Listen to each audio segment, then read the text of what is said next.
Day 4 of Bible in a Year. Genesis chapter 9. Noah's descendants. The sons of Noah who went forth from the ark were Shem, Ham, and Japheth. Ham was the father of Canaan. These three were the sons of Noah, and from these the people of the whole earth were dispersed. Noah began to till the soil, and he planted a vineyard. He drank of the wine and became drunk, and lay uncovered in his tent. And Ham, the father of Canaan, saw the nakedness of his father, and told his two brothers outside. Then Shem and Japheth took a garment, laid it on both their shoulders, and walked backward and covered the nakedness of their father. Their faces were turned backward, and they did not see their father's nakedness. When Noah awoke from his wine and knew what his youngest son had done to him, he said, "Cursed be Canaan, a servant of servants shall he be to his brothers." He also said, "Blessed be the Lord, the God of Shem, and let Canaan be his servant. May God enlarge Japheth, and let him dwell in the tents of Shem, and let Canaan be his servant." After the flood, Noah lived 350 years. All the days of Noah were 950 years, and he died. Nations descended from Noah, chapter 10. These are the generations of the sons of Noah, Shem, Ham, and Japheth. Sons were born to them after the flood. The sons of Japheth, Gomer, Magog, Madai, Javan, Tubal, Meshech, and Tiras. The sons of Gomer, Ashkenaz, Riphath, and Togarmah. The sons of Javan, Elishish, Tarshish, Kittim, and Dodanim.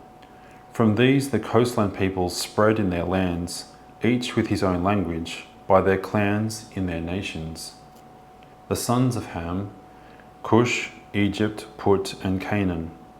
The sons of Cush, Seba, Havilah, Sabta, Ramah, and Sabteka.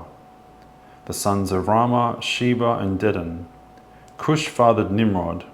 He was the first on earth to be a mighty man. He was a mighty hunter before the Lord. Therefore it is said, like Nimrod, a mighty hunter before the Lord. The beginning of his kingdom was Babel, Erech, Akkad, and Calneh, in the land of Shinar. From that land he went into Assyria and built Nineveh, Rehoboth, Ahelakala, and Rezin between Nineveh and Calah, that is the great city. Egypt fathered Liddim, Anamim, Lehabim, Nephtuim, Pathrusim, Casluhim, from whom the Philistines came, and Caphtorim. Canaan fathered Sidon his firstborn, and Heth, and the Jebusites, the Amorites, and the Girgashites, the Hivites, the Archites, the Sinites, the Arvadites, the Zemarites, and the Hamathites.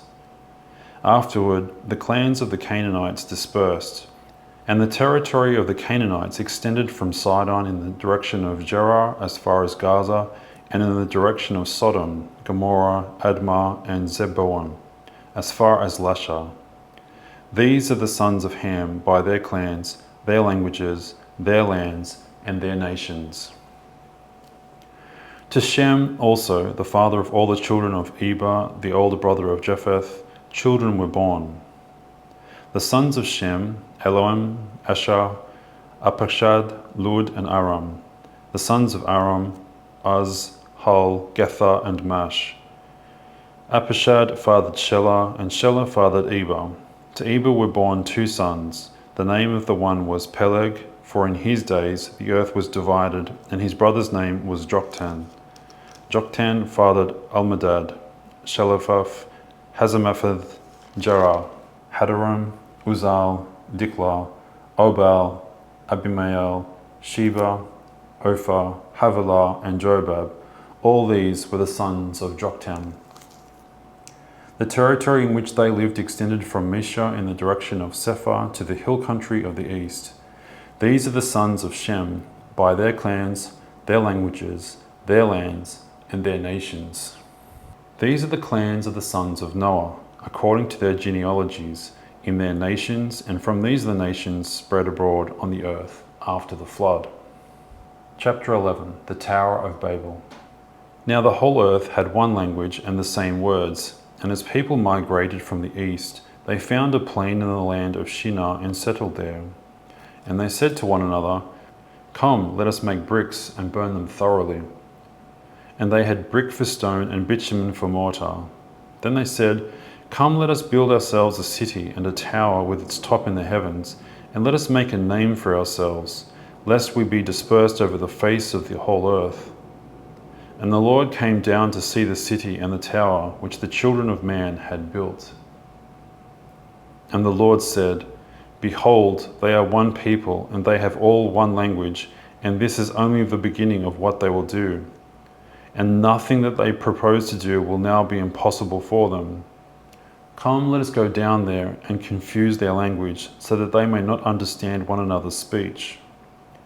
So the Lord dispersed them from there over the face of all the earth, and they left off building the city.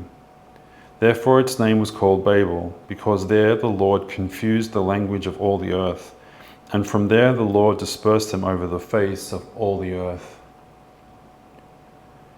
Shem's descendants. These are the generations of Shem. When Shem was 100 years old, he fathered Arpachshad 2 years after the flood. And Shem lived after he fathered Arpachshad 500 years and had other sons and daughters. When Arpachshad had lived 35 years, he fathered Shelah. And Arpachshad lived after he fathered Shelah 403 years and had other sons and daughters. When Shelah had lived 30 years, he fathered Eber. And Shelah lived after he fathered Eber 403 years and had other sons and daughters. When Eber had lived 34 years, he fathered Peleg. And Eber lived after he fathered Peleg 430 years and had other sons and daughters. When Peleg had lived 30 years, he fathered Reu. And Peleg lived after he fathered Reu 209 years and had other sons and daughters. When Reu had lived 32 years, he fathered Serug. And Reu lived after he fathered Serug 207 years and had other sons and daughters. When Serug had lived 30 years, he fathered Nahor. And Serug lived after he fathered Nahor 200 years and had other sons and daughters. When Nahor had lived 29 years, he fathered Terah. And Nahor lived after he fathered Terah 119 years and had other sons and daughters. When Terah had lived 70 years, he fathered Abram, Nahor, and Haran. Terah's descendants. Now these are the generations of Terah. Terah fathered Abram, Nahor, and Haran fathered Lot. Haran died in the presence of his father Terah in the land of his kindred, in Ur of the Chaldeans. And Abram and Nahor took wives. The name of Abram's wife was Sarai, and the name of Nahor's wife Milcah, the daughter of Haran, the father of Milcah and Iscah.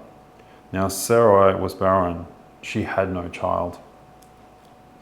Terah took Abram his son, and Lot, the son of Haran, his grandson, and Sarai, his daughter-in-law, his son Abram's wife, and they went forth together from Ur of the Chaldeans to go into the land of Canaan.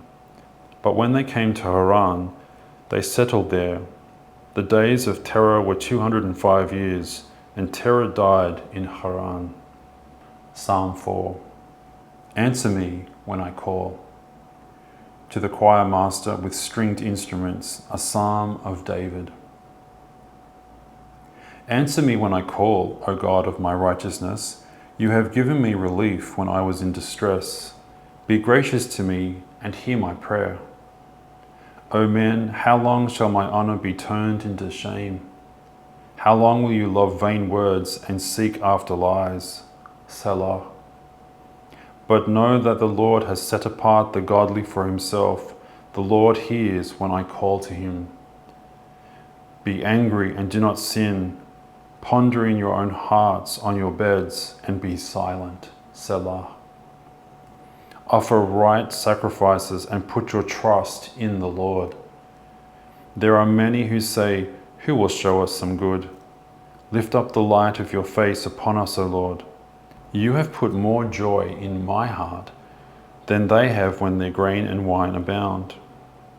In peace I will both lie down and sleep, for you alone, O Lord, make me dwell in safety.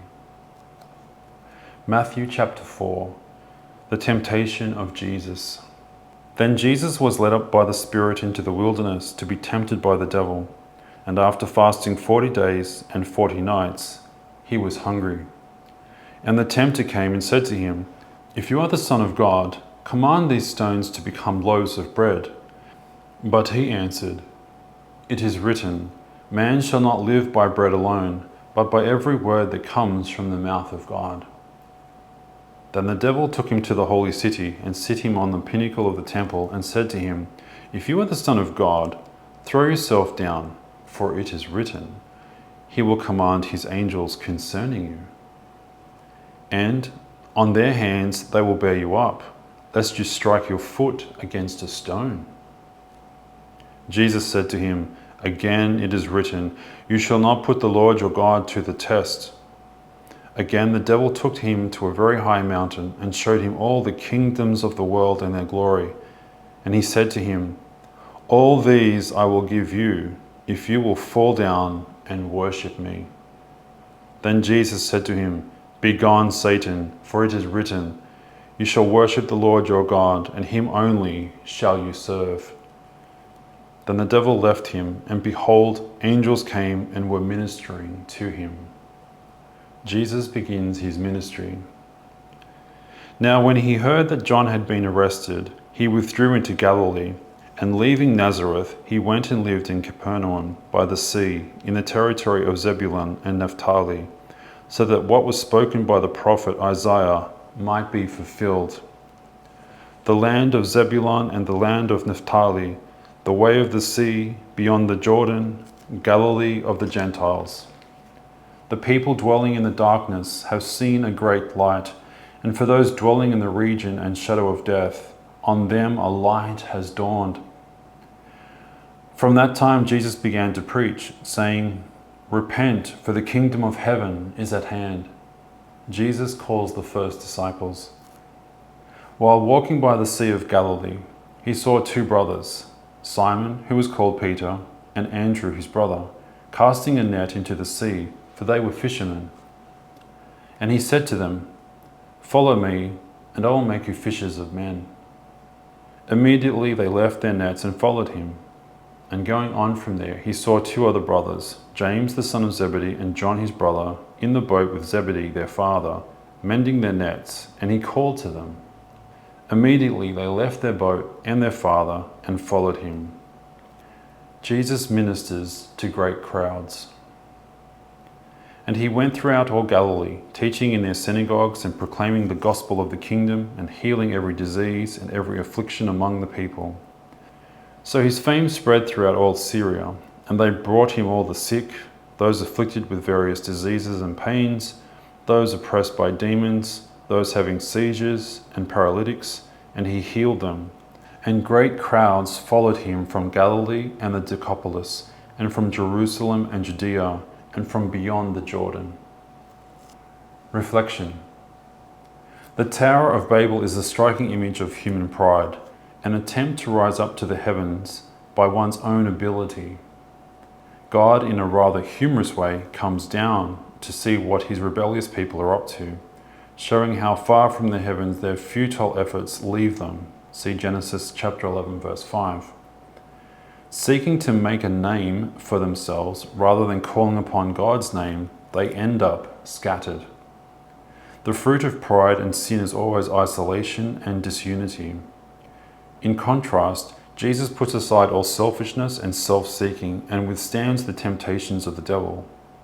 Quoting Moses' reflections at the end of Israel's 40 years of wilderness wanderings, Jesus tells the devil and teaches us that the meaning of life is not measured by the accumulation of material comforts and possessions, but rather by love and service of God. Man does not live by bread alone, but by every word that proceeds from the mouth of God. Matthew chapter 4, verse 4.